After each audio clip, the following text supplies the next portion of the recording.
So students, আজকে আমরা mathematical ফিজিক্সের নেক্সট চ্যাপ্টারে যাব। তো আজকে আমরা যেটা পড়বো সেটা বুঝতে পারছো, বোর্ডে লেখাই আছে কমপ্লেক্স নাম্বার। ওকে, তো জটিল রাশি। তো এই কমপ্লেক্স নাম্বারটা কি, এর আগে আমি রিয়েল নাম্বার পড়ানোর সময় বলছিলাম যে যখন রিয়েল নাম্বারের কথা এসেছিল যে আমরা ওয়ান টাইপস অফ নাম্বার পড়বো আবার, যেটা রিয়েল নাম্বার থেকে আলাদা, যেটা হচ্ছে কমপ্লেক্স নাম্বার। তো এই কমপ্লেক্স নাম্বারটা অ্যাকচুয়ালি কী, how it is complex. Okay, তো কমপ্লেক্স নাম্বারটা নামটা যেটা সাজেস্ট করছে জটিল রাশি, তার মানে বিষয়টা এরকম নয় যে রাশিটা এক ধরনের কমপ্লিকেটেড রাশি। তো অবশ্যই রিয়েল নাম্বারের থেকে তো মোর কমপ্লিকেটেড বটেই। But the question is that what is the physical significance of this complex number? And in that case you can say there is no physical significance, because there is no physical significance of the real number. What is the physical significance? If I ask you what is the physical significance of real number, তাহলে real নাম্বারের যা physical significance complex নাম্বারও তাই। These are just coding one type of. Okay, যেমন আমরা 2, 3, 4, 5 যে real নাম্বারগুলো বলছি, এগুলো আমাদের কাছে একটা কোড, এগুলো ঠিক আছে। Similarly this complex number is also one type of code. তো যখন আমরা এই 2, 3, 4, 5 যে রিয়েল নাম্বারগুলো ইউজ করি, সেই রিয়েল নাম্বারগুলো যখন আমাদের ডিনোট করতে, রিয়েল নাম্বার দিয়ে কোনো কিছুকে কোডিং করতে যখন আমাদের অসুবিধা হবে, বা রিয়েল নাম্বার দিয়ে যখন আমরা কোডিং করতে গিয়ে দেখবো যে আমরা যে ধরনের রাশিগুলোকে আমরা রিয়েল নাম্বার দিয়ে কোডিং করছি এটা তার থেকে সামথিং ডিফারেন্ট আসছে ব্যাপারটা, তখন আমরা সেটাকে ডিফারেন্ট কাইন্ডস অফ কোডিং আমরা বলতে পারবো, ডিফারেন্ট কাইন্ডস অফ রিপ্রেজেন্টেশন আমরা বলতে পারবো, যেটাকে আমরা কমপ্লেক্স নাম্বার বলবো। তো ব্যাপারটা আমি একটু মোস্ট সিম্পলি ওয়েতে বোঝানোর চেষ্টা করছি যে আমরা দেখেছি যে ক্লাস 7, 8, 9, 10 থেকে আমরা দেখেছি যে যখনই তোমরা এই কোনো একটা ইকুয়েশনের সলিউশন করেছো, সিম্পল আমরা লিনিয়ার ইকুয়েশনের সলিউশন করেছি, suppose x + 1 = 0, this type of equation, or you can say x - 1 = 0, এই ধরনের ইকুয়েশন আমরা সলিউশন কিন্তু আগেই করেছি।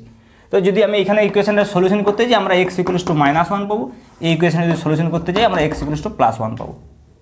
তো এগুলো হচ্ছে জাস্ট একটা সলিউশন একটা ইকুয়েশনের।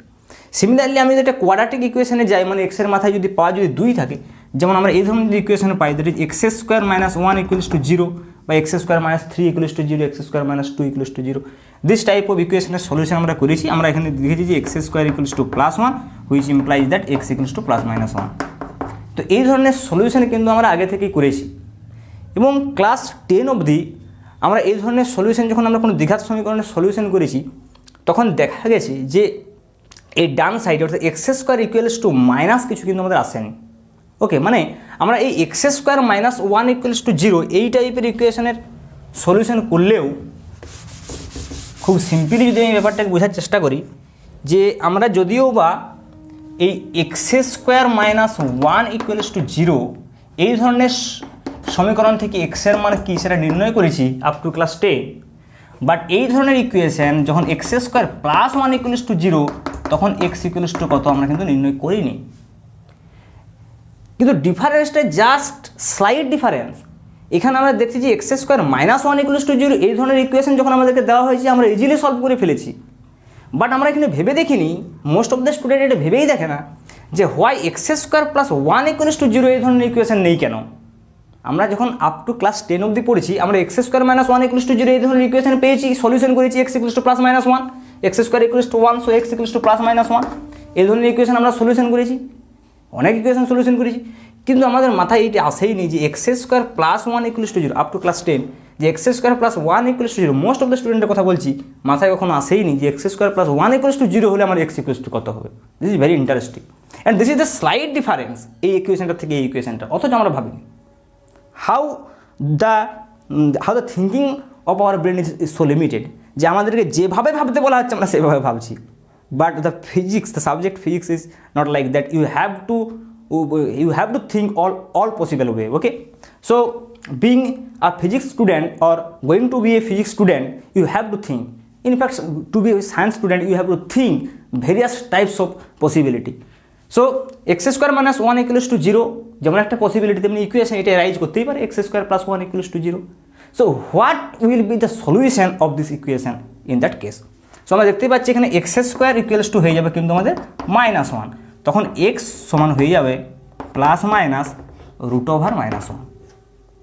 সো আমরা এখনও পর্যন্ত রিয়েল নাম্বারের যে আমাদের পড়াশোনা, সেই রিয়েল নাম্বারের পড়াশোনাতে আমরা রুটের ভেতরে যদি মাইনাস সাইন থাকে, রুট ওভার অফ মাইনাস এ, এই টাইপের কোনো কিছু বা এই টাইপের কোনো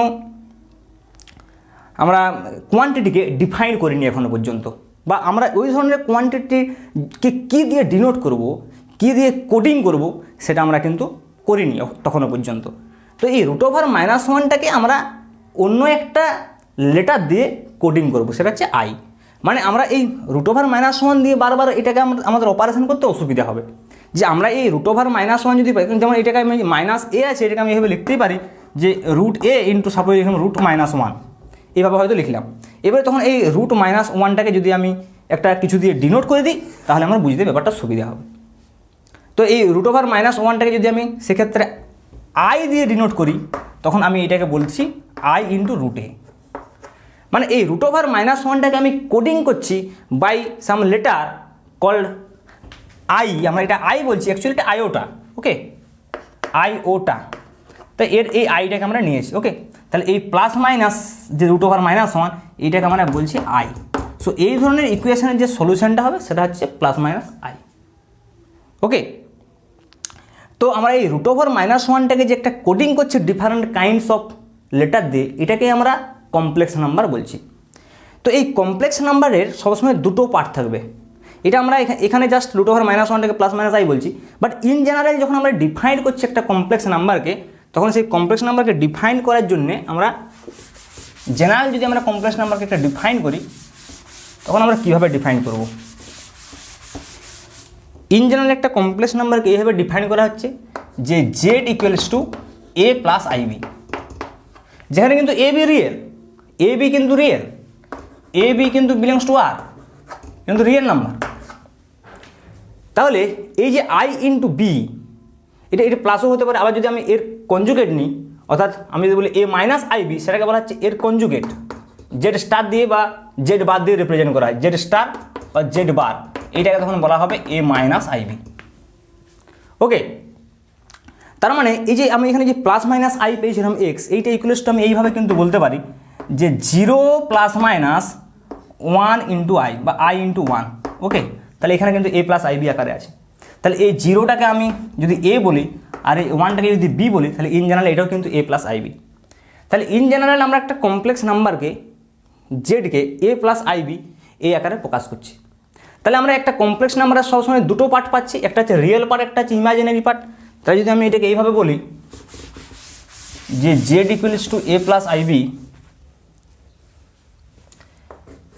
Z equals to A plus I B, তাহলে আমি এখানে একটা পার্ট পাচ্ছি, এটা হচ্ছে ইমাজিনারি পার্ট, আর এইটা হচ্ছে এটা হচ্ছে রিয়েল পার্ট, আর এটা হচ্ছে ইমাজিনারি পার্ট, ওকে।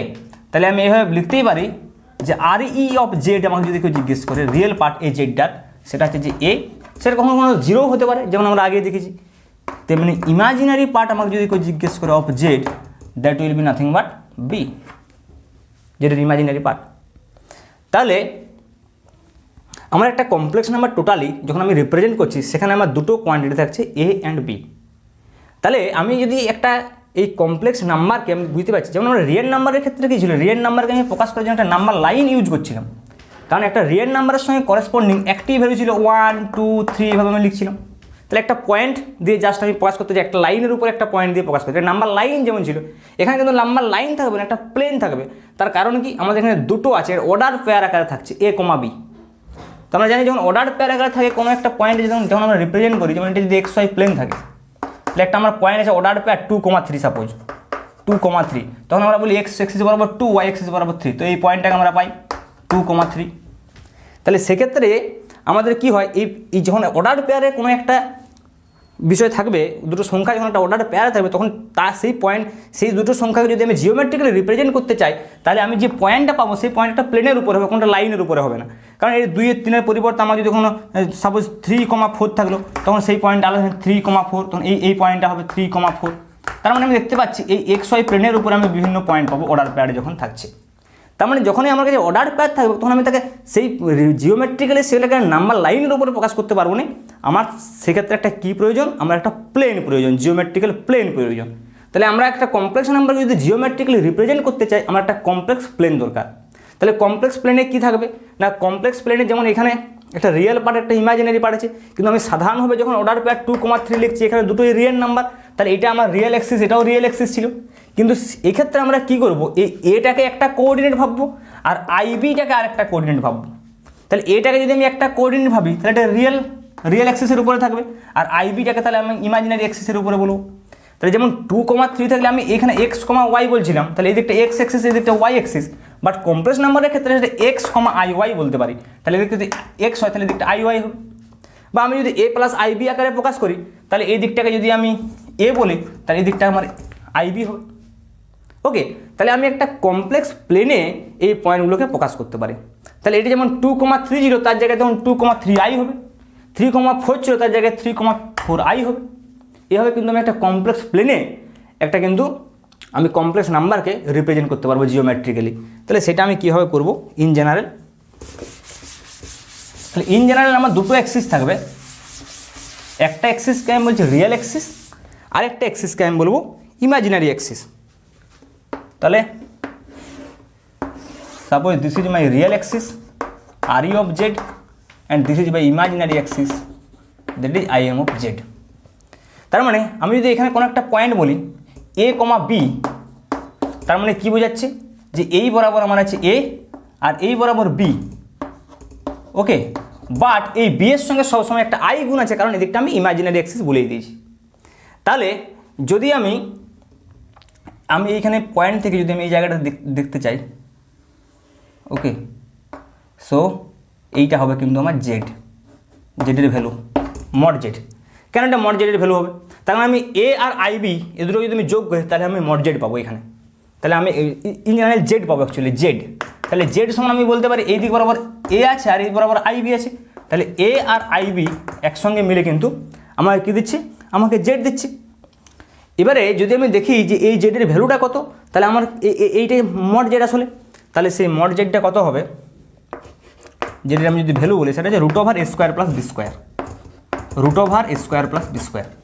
তার মানে এই মড জেডটার কিছুই নয়, আরে আমি একটা ট্রিঅ্যাঙ্গেল দেখতেই পাচ্ছি, একটা সমকোণী ত্রিভুজ। তাহলে এই লাইনটার যেটা দৈর্ঘ্য হবে সেটা হচ্ছে √A² + B²। তাহলে আমি এখান থেকে বুঝতেই পাচ্ছি যে মড জেডটা হচ্ছে কিছুই নয়, আর এই পয়েন্টটার থেকে এই পয়েন্টের ডিস্টেন্স।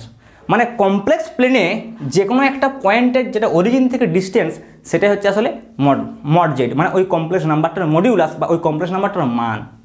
এবারে এই লাইনটা আমি যদি দেখি যে রিয়েল অ্যাক্সিসের সঙ্গে কত অ্যাঙ্গেল করে আছে, সাপোজ থিটা, কারণ এই পয়েন্টে যদি এই জায়গায় থাকে তাহলে যে অ্যাঙ্গেল করবে, এই জায়গায় থাকলে আলাদা অ্যাঙ্গেল করবে। তাহলে আমি যখন মডিউলাস মানটা বলবো তার সঙ্গে সঙ্গে আমাকে এটাও বলে দিতে হবে যে ওই লাইনটা যেদিকে আমার জেডটা প্রকাশিত হয়েছে সেই জেডটা আমার রিয়েল অ্যাক্সিসের সঙ্গে কত অ্যাঙ্গেলে আছে, যেটাকে কিন্তু আমরা অ্যাম্প্লিটিউড বলে থাকি। এইটাকে আমরা বলি মডিউলাস, আর এখানে যে থিটা, এই থিটাটাকে আমরা বলে থাকি অ্যাম্প্লিটিউড। তাহলে এই অ্যাম্প্লিটিউডটা আমি এখানে কী করে পাবো, এখানে সিম্পলি আমি দেখতে পাচ্ছি যে ট্যান থিটা করি আমি, ট্যান থিটা তাহলে পেয়ে যাবো। তাহলে tan theta equals to B/A, তাহলে থিটা সমান হয়ে যাবে সেক্ষেত্রে ট্যান ইনভার্স B/A। ওকে, তাহলে এইটা কিন্তু অ্যাম্প্লিটিউড, এটা হচ্ছে মডিউলাস। তার মানে একটা কমপ্লেক্স নাম্বারকে আমি যদি জেড সমান A + IB এইভাবে এই আকারে প্রকাশ করি, তার মানে সেটা আসলে বোঝাচ্ছে যে সেটা হচ্ছে যে A, B একটা কমপ্লেক্স প্লেনের উপরে পয়েন্ট, যার কিন্তু অরিজিন থেকে যে ডিস্টেন্স সেটা হচ্ছে মড জেড, সেটাই হচ্ছে √A² + B², এবং সেটা রিয়েল অ্যাক্সিসের সঙ্গে কত কোণ করে আছে ওই লাইনটা, ট্যান ইনভার্স B/A। এবং এটা কিন্তু অনলি আমি যে কথাটা বলছি এটা কিন্তু valid for first quadrant, only for first quadrant. কিন্তু সেকেন্ড কোয়াড্রেন্ট, থার্ড কোয়াড্রেন্ট বা ফোর্থ কোয়াড্রেন্টের ক্ষেত্রে এই অ্যাম্প্লিটিউডটা মডিউলাসটা যদি একই থাকবে কিন্তু এই অ্যাম্প্লিটিউডটা ভেরি করবে বিভিন্ন। তো আমরা সেই আলোচনাটা এখানে যেমন ওটা তোমরা ম্যাথমেটিক্সে শিখবে। আমি জাস্ট কমপ্লেক্স নাম্বারের একটা ধারণা দেওয়ার চেষ্টা করলাম যে কমপ্লেক্স নাম্বারটা আসলে কি না, কমপ্লেক্স নাম্বারটা কিছুই নয়, একটা হচ্ছে কোডিং, যেখানে আমার √−1 থাকবে সেই ধরনের সংখ্যাকে আমি কোডিং করছি, এবং সেটাকে জেনারেলভাবে A + IB আকারে প্রকাশ করা হয়। জিওমেট্রিক্যালি কি ব্যাপারটা না, জিওমেট্রিক্যালি হচ্ছে যে সেটা একটা প্লেনের মধ্যে উপর অবস্থিত হবে, কোনো লাইনের উপর অবস্থিত হবে না ইন জেনারেল, এবং যে প্লেনটার একটা রিয়েল অ্যাক্সিস একটা ইমাজিনারি অ্যাক্সিস থাকবে, এবং সেই পয়েন্টটা কমপ্লেক্স প্লেনের যদি আমি কোনো একটা পয়েন্টকে বলি সেই পয়েন্টটার অরিজিন থেকে যে ডিস্টেন্স হবে, ওই মূলবিন্দু থেকে যে দূরত্ব হবে, সেটাই কিন্তু ওই কমপ্লেক্স নাম্বারটার মডিউলাস বা মান, এবং সেটা রিয়েল অ্যাক্সিসের সঙ্গে যে অ্যাঙ্গেলটা করে থাকবে সেটা হচ্ছে যে তার amplitude. So this is the all about the complex number in general. Now আরেকটা যেটা আমি বলছিলাম যে আমরা অনুবন্ধী জটিল রাশি যেটা বলে থাকি বা কনজুগেট বলে থাকি, সেটা সাধারণত জেড বাদ দিয়ে প্রকাশ করে এ মাইনাস আইবি। আর তখন পয়েন্টটা জাস্ট এই পয়েন্টের একটা ইমেজ হবে এইদিকে। আমি বলি এটা এ প্লাস বি, তাহলে এ কমা মাইনাস বি কোনখানে হবে, ঠিক এই জায়গাটাতে হবে এ কমা মাইনাস বি। এইটা জাস্ট কিছুই নয়, এইটার একটা হচ্ছে ইমেজ পয়েন্ট আমি ভাবতে পারি। এখানে প্লেন বলি, প্লেন দর্পণ বলি, দর্পণের হচ্ছে এটা হচ্ছে মিরার ইমেজ। তাহলে সেটা হচ্ছে যে এই দিকে থাকবে, তাহলে সেটা হচ্ছে আমরা জেড বার বা জেড স্টার বলতে পারি। তাহলে সেই জেড বারটা কি না, জেড বারটা হচ্ছে যে এ মাইনাস আইবি।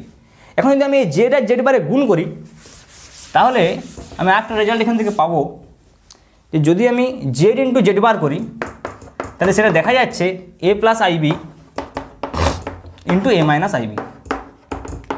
তার মানে কি, এটা হচ্ছে A square minus I square B square. আবার আই স্কোয়ার মানে কত, -1, কারণ আই সমান আমরা কত ডিফাইন করেছি, √-1।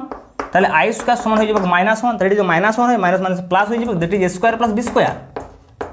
তার মানে এইটা কি, A square plus B square হচ্ছে মড জেডের হোল স্কোয়ার। কারণ মড জেড সমান একটু আগে আমরা ডিফাইন করেছি যে √a square plus B square. তাহলে স্কোয়ার, তার মানে আমি জেড বার ইন্টু যেটা পাচ্ছি, জেড ইন্টু জেড বার যেটা পাচ্ছি, সেটা হচ্ছে মড জেড তার whole square. This is one of the property of the complex number. Okay, যে কোনো একটা কমপ্লেক্স নাম্বারকে যদি তার অনুবন্ধী কমপ্লেক্স নাম্বার দিয়ে আমি গুণ করি, কনজুগেট কমপ্লেক্স নাম্বার যদি গুণ করি, তাহলে ওই কমপ্লেক্স নাম্বারটার মড স্কোয়ার পাবো। Okay, so this is another thing regarding this complex number. তো আমরা একটা প্রবলেম করে এই কমপ্লেক্স নাম্বারটা শেষ করব। তো কমপ্লেক্স নাম্বারের এই বেসিক কনসেপ্টটা আমাদের দরকার হয়, এবং সাধারণত দেখা যায় এটা দরকার হয় মূলত এসিতে, অল্টারনেটিং সার্কিটে এটা বিশেষ দরকার হয়। তাছাড়াও আরও অনেক জায়গায় কিন্তু কাজে লাগতে পারে। ওকে, তো একটা এক্সাম্পল করি। তো এখানে একটা এক্সাম্পল বলছে যে একটা কমপ্লেক্স নাম্বার দেওয়া আছে 1 + i। ওকে, এই কমপ্লেক্স নাম্বারটা আমি মডিউলাস মানে মড জেড নির্ণয় করবো, এবং এটার অ্যামপ্লিটিউড নির্ণয় করবো, এবং এটাকে আমি একটা প্লেনে ডিফাইন করব বা রিপ্রেজেন্ট করব। তাহলে এটা যদি আমার একটা রিয়েল অ্যাক্সিস হয়, আর এটা যদি আমার ইমাজিনারি অ্যাক্সিস হয়, তাহলে এইটা কত হচ্ছে a প্লাস আইবি যদি আকারে লিখি 1 + i-টাকে, তাহলে এটা কত হচ্ছে 1 + i × 1। তার মানে here a = 1 and b = 1. So this point will be something like here 1, 1. Okay, so this is the modulus, and the modulus will be mod z will be √1² + 1², that is nothing but √2। এবং আমি যদি এখানে থিটার কথা বলি, তার tan inverse theta = কত হবে, বা যদি এইভাবে বলি আমি tan থিটা সমান এইভাবে লিখি যে tan থিটা সমান y/x বা b/a ছিল, তাহলে এইটা ডিভাইড বাই এইটা, এটাও 1 এইটাও 1, b ডিভাইড বাই a ছিল, তাহলে b কত 1 ডিভাইড বাই 1, দ্যাট ইজ 1। তার মানে এখানে থিটা সমান কত হবে 45 ডিগ্রি, আর ইউ ক্যান সে π/4। তো এইভাবে কিন্তু আমি কমপ্লেক্স নাম্বারের সিম্পলি প্রবলেমটা সলিউশন করতে পারি। যদিও তোমরা যখন কমপ্লেক্স নাম্বার পড়বে, এর থেকে আরও টিপিক্যাল প্রবলেম এবং জটিল আরও অনেক থিওরি রয়েছে, সেগুলো পড়বে। আমি জাস্ট একদম কমপ্লেক্স নাম্বারের একটা বেসিক যে concept, what is actually mean by complex number, that is nothing but when anything which is less than 0 এবং any quantity which is less than 0 মানে নেগেটিভ কোয়ান্টিটি, এবং সেই নেগেটিভ কোয়ান্টিটির মাথায় যখন রুট থাকছে, রুটের আন্ডারে যখন কোনো একটা নেগেটিভ কোয়ান্টিটি থাকছে, তখন আমাদের কিন্তু এই কমপ্লেক্স নাম্বারের ধারণাটা প্রথমে এরাইজ করছে। এবং ইন জেনারেল একটা কমপ্লেক্স নাম্বারকে আমি z = a + ib আকারে প্রকাশ করছি। অ্যান্ড ফিজিক্সের ক্ষেত্রে যেটা মোস্ট ইম্পর্টেন্ট থিং এখানে কাজে লাগে, সেটা geometrical representation of A complex number in complex